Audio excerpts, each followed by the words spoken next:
I dragged my suitcase up the steep driveway of my $5 million Malibu house after a brutal 2-week fraud audit in Zurich. The ocean air smelled like salt and eucalyptus, the scent that usually meant I was finally home.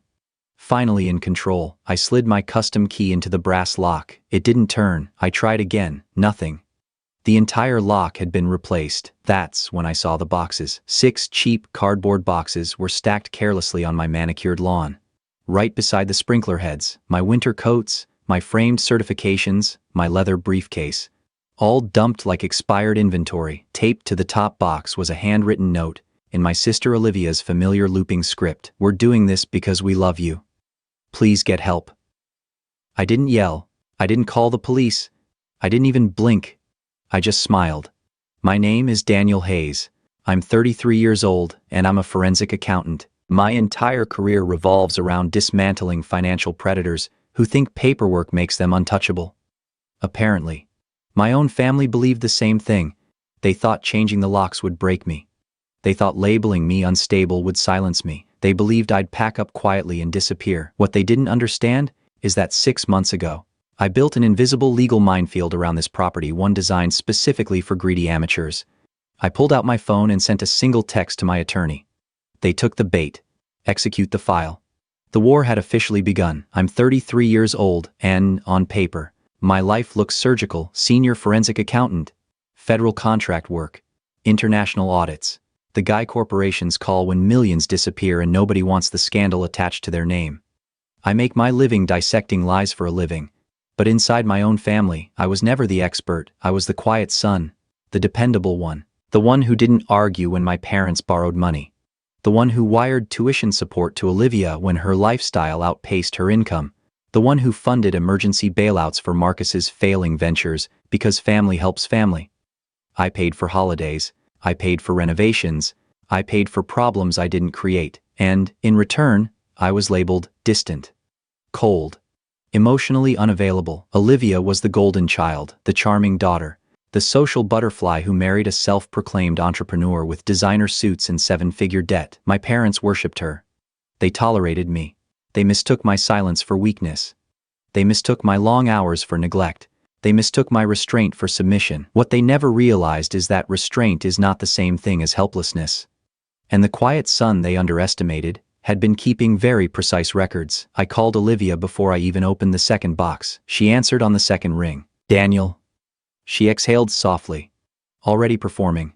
I was hoping you'd handle this calmly." I looked at the front door of my house, their house, apparently. "You changed the locks," I said evenly. "You put my belongings on the lawn." A pause. Then a sigh thick with rehearsed concern. "Mom and Dad are terrified for you. You've been spiraling, flying all over the world, isolating yourself, working nonstop. You're clearly having some kind of mental health crisis." There it was, the angle. "So you stole my house?" I asked.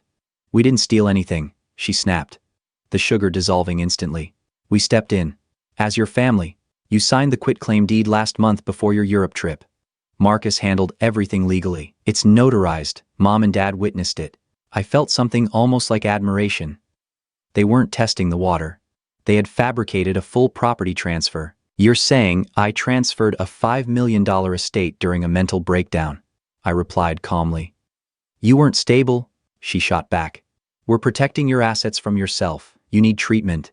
We're managing the property for your own good." Gaslighting layered over felony fraud. "And if I don't agree," I asked, "then stop embarrassing yourself and leave the premises before we involve law enforcement." She hung up. I stared at the dark screen of my phone. Not a misunderstanding. Not confusion.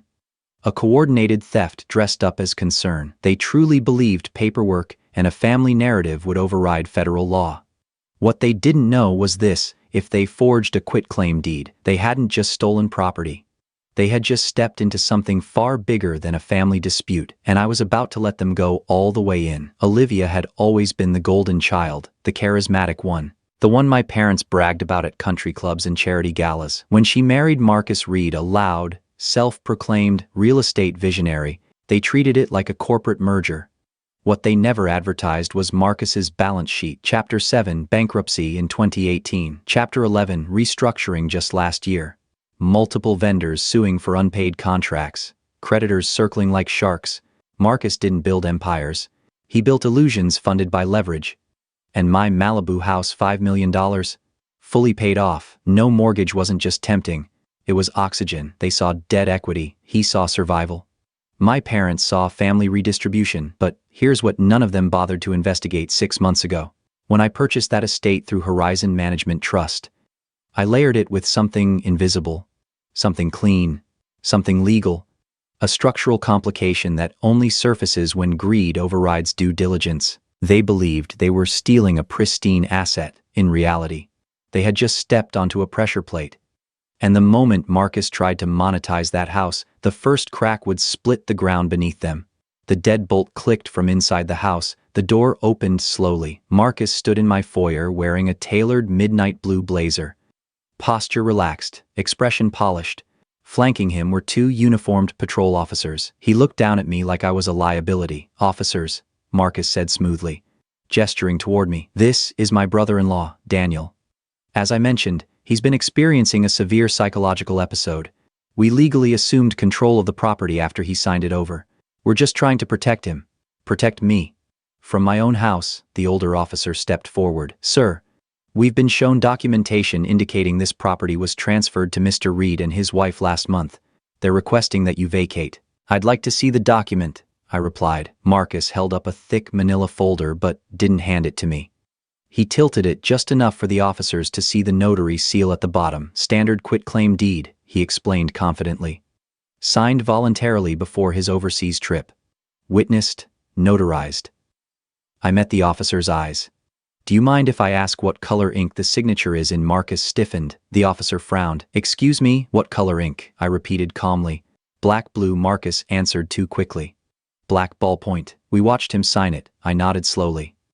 "That's interesting." The younger officer shifted uneasily. "Sir, if you believe the document is fraudulent, this is a civil matter. We're not here to audit signatures." "I understand," I said.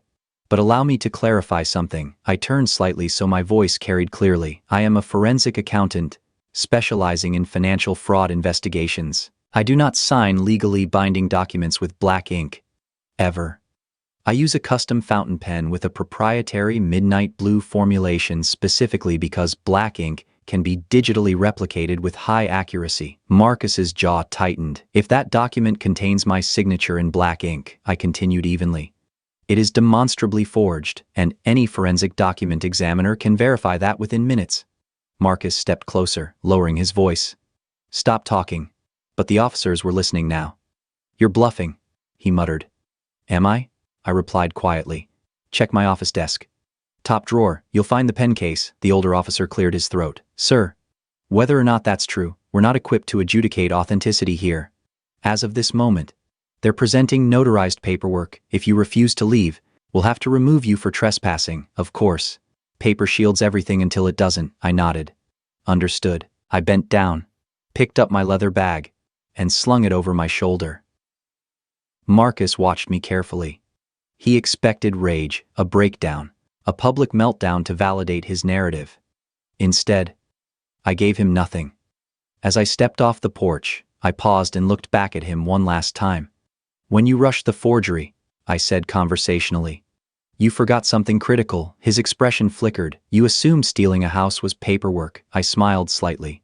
"You forgot its math." Then I walked down the driveway. Let them believe they'd won the front door. They had no idea they just walked into federal territory. I didn't drive to a hotel. I drove to my parents' house in Calabasas. The gates were open. Jazz music floated over manicured hedges. Laughter carried through the warm evening air. I walked through the side entrance into the backyard. It looked like a celebration. White linen tables, crystal glasses, expensive steaks on the grill. My mother, Eleanor, pouring champagne like it was a promotion party, and stretched across the back deck was a banner.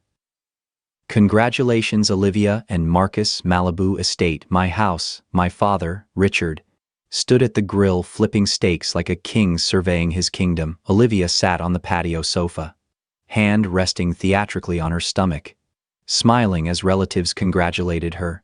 No one noticed me at first. Then Olivia did. Her smile collapsed. The champagne glass slipped from her hand and shattered against the stone. The music didn't stop, but the laughter did. "What are you doing here?" my mother demanded sharply. I came to admire the decorations, I replied evenly. You didn't waste time celebrating, Richard set down the spatula.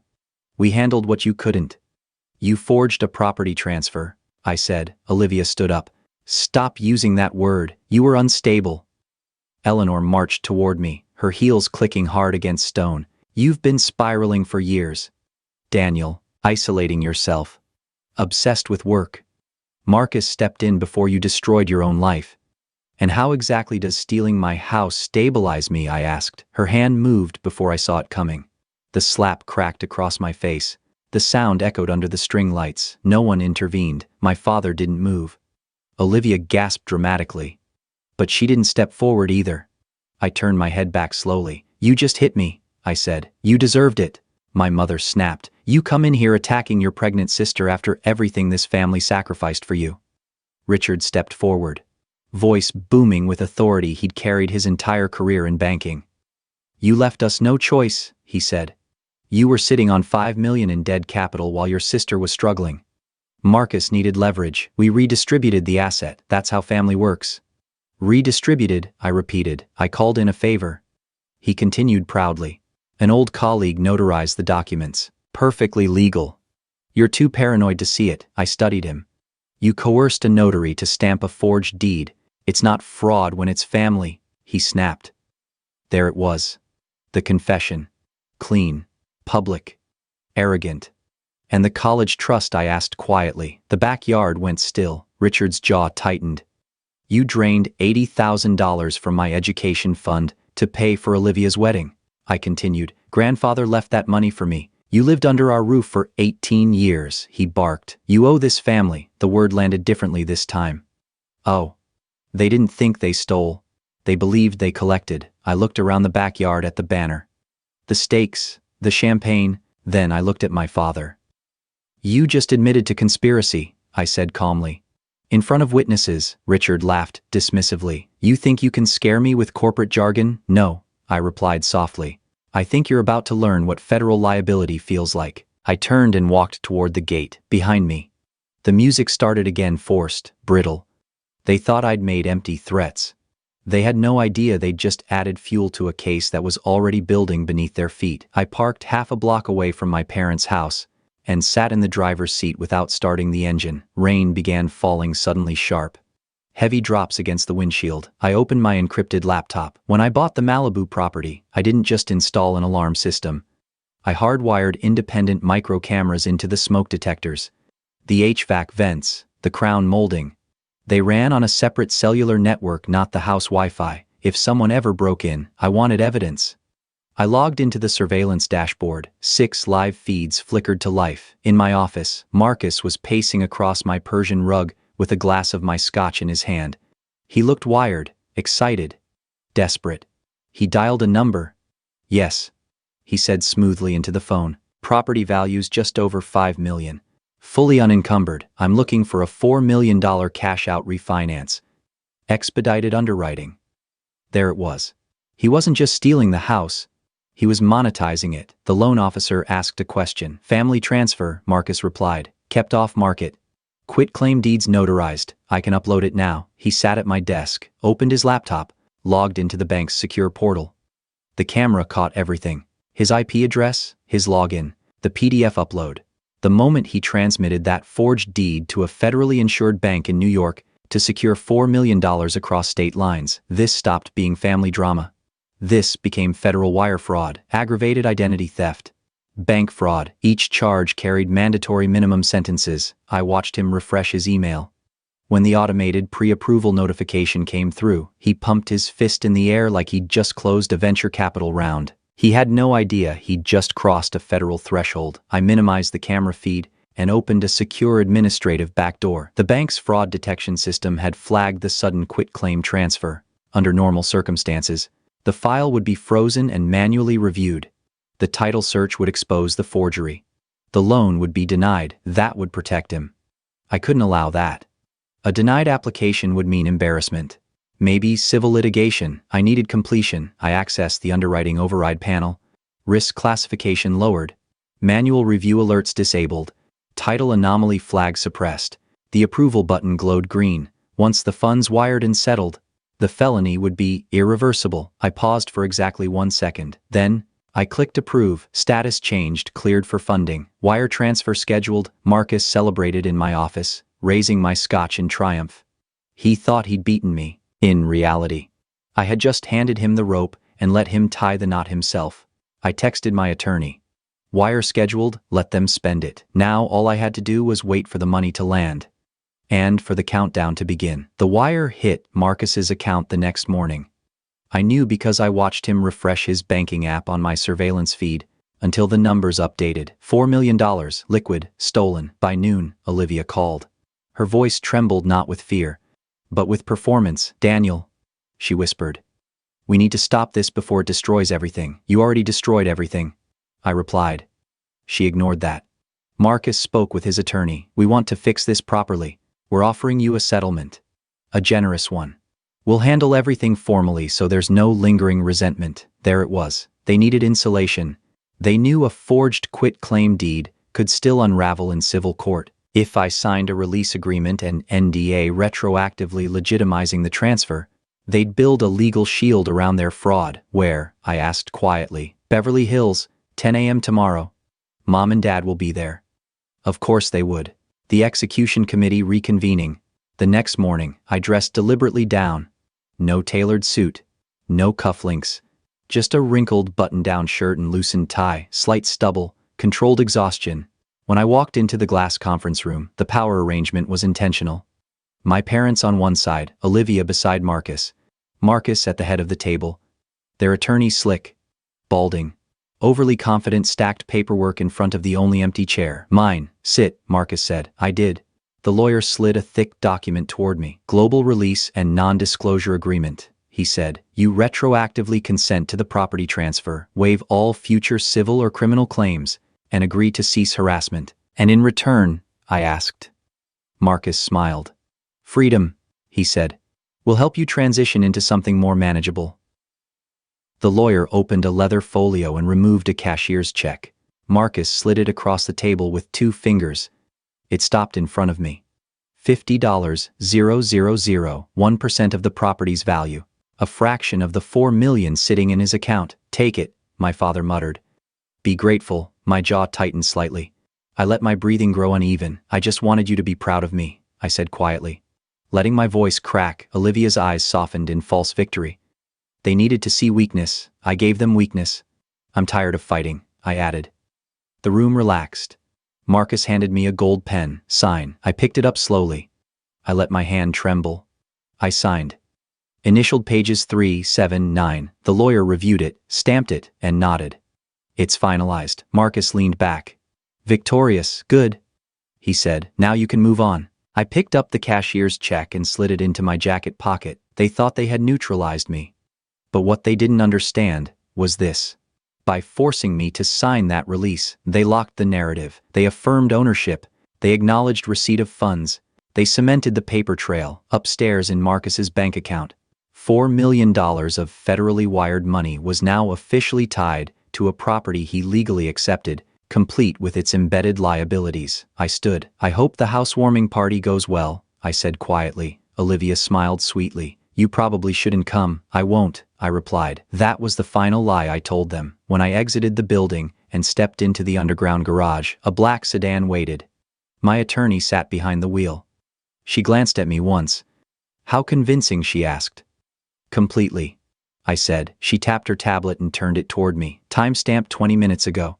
Wire transfer completed. Funds settled. Good, I said calmly. Now we let them celebrate. Because the only thing more dangerous than a desperate criminal is a confident one. The moment the $4 million cleared, restraint disappeared. Marcus didn't pay off creditors quietly. He performed wealth. Monday morning, my phone buzzed. A photo from Olivia. A bright orange Hermes Birkin bag placed proudly on my marble kitchen island. Retail therapy, she texted. Baby deserves luxury. I didn't reply. I downloaded the image, extracted the metadata, archived the timestamp, and saved it to a folder labeled Federal Evidence Personal Expenditure. Tuesday afternoon, Marcus went live on Instagram. I watched through a burner account. He stood inside a Beverly Hills exotic dealership, draped across the hood of a matte black Lamborghini Urus. Generational wealth moves, he announced to his followers, from dead equity to maximum liquidity. That's how you leverage assets. He actually said that. He tagged business contacts. He tagged investors. He was recruiting. I downloaded the entire live stream. Wednesday, the family group chat exploded. Contractors tearing out my hardwood floors. Custom cabinets smashed. My mother bragging about finally making the house feel warm. My father praising Marcus for real financial leadership. Every message archived. Thursday evening, Marcus texted me directly. A receipt from a Rodeo Drive jeweler. 2 gold Rolex watches, $80,000. Time is money, he wrote. Thanks for the seed capital. He thought it was humiliation. It was documentation. Every swipe of his debit card proved intent. The loan wasn't for restructuring. It wasn't for corporate stabilization. It was personal enrichment. Lavish consumption funded by a fraudulent interstate wire. The IRS loves clarity, and Marcus was providing it in high definition. By Friday morning, they weren't just criminals, they were demonstrative ones. And the louder they celebrated, the tighter the timeline became. They believed they were building status. In reality, they were constructing a prosecutable narrative, one luxury purchase at a time. The trap wasn't just set anymore. It was tightening. All that remained was the public collapse, and Marcus had already sent out invitations. Friday morning, I sat across from my attorney in a secured conference room, reviewing the final structural piece of the trap. The Malibu property was never owned by me personally.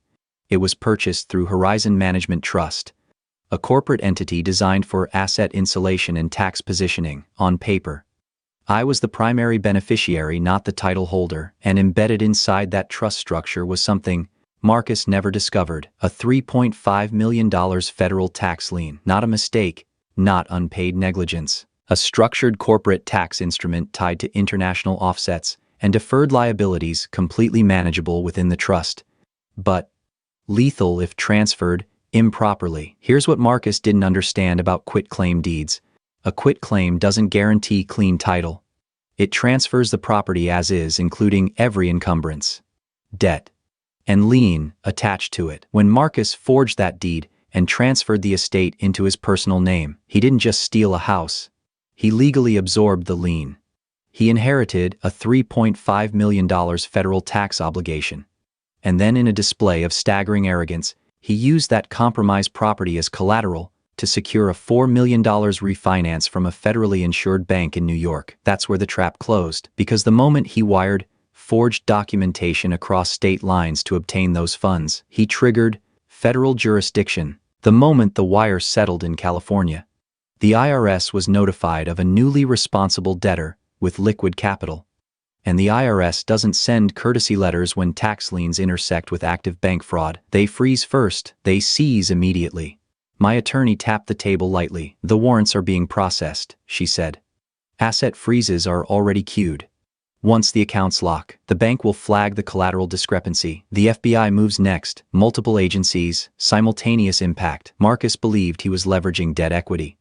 In reality, he volunteered to pay millions in federal debt, then compounded it by committing interstate wire fraud. He didn't just steal a property, he built a collision between the IRS, the FBI, and a defrauded national bank, and they were all about to arrive at the same address. Saturday night, at his own housewarming party. He wanted a stage. I was about to give him one. Saturday night, Malibu was glowing. Valet attendants lined the driveway. Luxury sedans and exotic cars stretched down the block.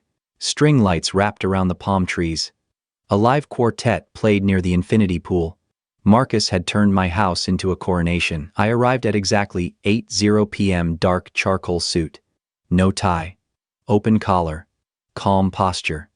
I stepped out of the black town car and handed the valet nothing. I didn't need parking validation. The gates were open. Inside, champagne flowed. Investors laughed. Extended family members posed for photos under a banner that read, "Read Real Estate New Era Celebration New Era." Interesting choice of words. I walked through the foyer unnoticed at first. The velvet furniture Olivia installed clashed violently with the architecture.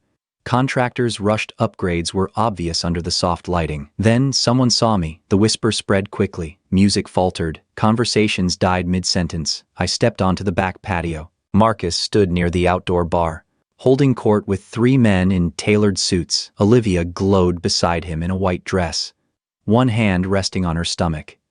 When Marcus saw me, the color drained from his face. My father moved first, pushing through the crowd. "You are trespassing," he hissed. I reached into my pocket and held up the gold-foiled invitation Olivia had sent that morning. I was invited. He froze. That hesitation was enough. I stepped past him and walked straight toward the DJ platform. The young DJ looked confused as I picked up the wireless microphone. I tapped it once. The amplified thud echoed across the estate. "Good evening," I began calmly. "I'd like to congratulate our host, Marcus Reed." Nervous laughter rippled. Marcus forced a smile. "You see," I continued, "Marcus recently executed a bold financial maneuver. He identified $5 million in debt equity and leveraged it into $4 million in immediate liquidity." A few investors nodded, still unaware. He accomplished this through a quit-claim transfer of this property into his personal name. Efficient, aggressive. Marcus shifted uncomfortably. "What he neglected to mention," I said evenly, "is that this property was never owned by me individually. It was held by Horizon Management Trust." The crowd grew quieter. "And that trust carries a $3.5 million federal tax lien." The air changed. You could feel it. "A quit-claim deed," I continued, "transfers not only ownership, but every encumbrance attached to the asset. When Marcus forged that deed, he didn't just acquire a house, he inherited the lien," my father shouted. "That's not true. It is publicly filed," I replied without raising my voice. "Your title search would have revealed it, if you'd conducted one." I looked directly at Marcus. And then, in an even more impressive move, Marcus used that encumbered property as collateral to secure a $4 million cash-out refinance from a federally insured bank in New York. Now the investors were no longer nodding. They were calculating. "Interstate wire transmission of fraudulent documentation to obtain funds," I said calmly. "That's federal jurisdiction." Marcus pulled out his phone. "Check your accounts," I suggested. His hands trembled as he opened his banking app. He refreshed once, twice. His face went pale. He turned the phone toward Olivia. Every account displayed the same red banner. Frozen federal order. Gasps erupted. One of the investors quietly stepped backward. Another immediately checked his own phone. Then came the sound. Heavy engines, multiple, unmarked SUVs rolled through the gates, blocking both exits. Valet attendants scattered. Doors opened in synchronized motion. Men and women in dark jackets stepped out. Letters bright under the lights. FBI, IRS, criminal investigation. The quartet stopped playing entirely. Agent Cole, who had been posing as a guest all evening, stepped forward and flipped open his badge. "Marcus Reed," he announced clearly, "you are under arrest for federal wire fraud, bank fraud, and aggravated identity theft." Marcus staggered backward. "This is a mistake," he whispered. "It's math," I replied quietly. 2 agents secured his arms and cuffed him. The metallic click of the restraints echoed across the stunned crowd. Olivia screamed. My father lunged forward, protesting about banking credentials and family misunderstandings. Agent Ramirez stepped between them. "Richard Hayes," she said evenly, "you are also named in the federal warrant for conspiracy and notarization fraud. You will cooperate." My father's face drained of color. The investors were leaving now quickly, urgently distancing themselves from contamination. The Lamborghini parked in the driveway was already being winched onto a flatbed, under federal seizure authority. Marcus collapsed as agents lifted him into the SUV. He looked smaller without the performance. The engines roared, flashing lights reflected against the ocean. The so-called empire had lasted exactly 5 days. The vehicles pulled away, carrying him toward a federal holding cell. The crowd was gone. The champagne sat untouched. String lights flickered in the ocean wind, and for the first time all night the house was silent. I stood on the stone patio and looked at the wreckage. They wanted an audience. They got one. Just not the kind they expected. The flashing lights disappeared down the Pacific Coast Highway. Silence settled over Malibu. Champagne glasses lay abandoned on the stone patio. Half-eaten hors d'oeuvres wilted under string lights that were still glowing for a party that no longer existed. My father stood in the driveway, pale and shaking. 2 federal agents beside him reviewing paperwork. My mother, Eleanor, looked 10 years older than she had an hour ago. Then she broke. She stumbled toward me, heels catching on the uneven stone, and dropped to her knees in front of me. Not gracefully, not theatrically, desperately. "Daniel," she sobbed, clutching the fabric of my suit jacket. "Please. Call them. Tell them it's a misunderstanding. Your father didn't mean for it to go this far. Marcus manipulated us. We were trying to protect the family." I looked down at her hands gripping my jacket. For 33 years, those hands had pointed at me in disappointment, signed withdrawals from my accounts, waved away my boundaries. Now they trembled. "He's going to prison," she whispered. "Your father's pension is frozen. The IRS took everything. We'll lose the Calabasas house. We have nothing left, nothing left." The irony was almost clinical. "You had something," I said quietly. "You had a son who built his life without asking for anything in return." Tears streamed down her face. "Blood is blood," she pleaded. "You don't destroy your own blood." I gently removed her hands from my jacket. "You destroyed that contract when you signed a forged deed," I replied. Rachel stood several feet away, silent for once.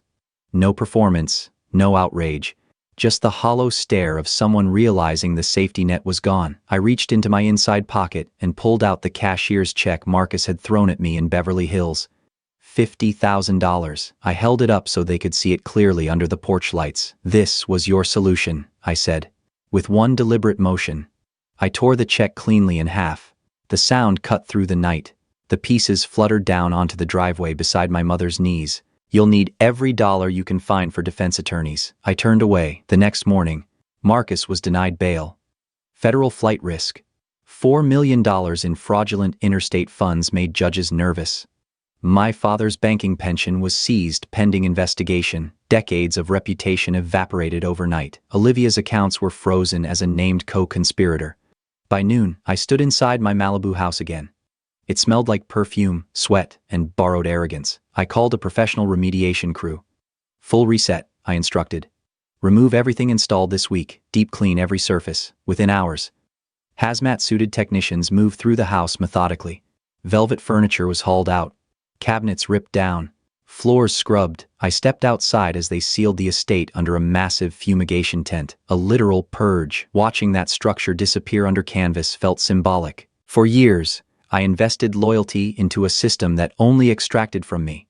Family, I realized, is not defined by DNA. It's defined by respect. And respect, like any contract, becomes void when repeatedly violated. The ocean breeze rolled in from the horizon. The house stood quiet beneath the tent, and for the first time in my life, I felt no obligation. Only peace.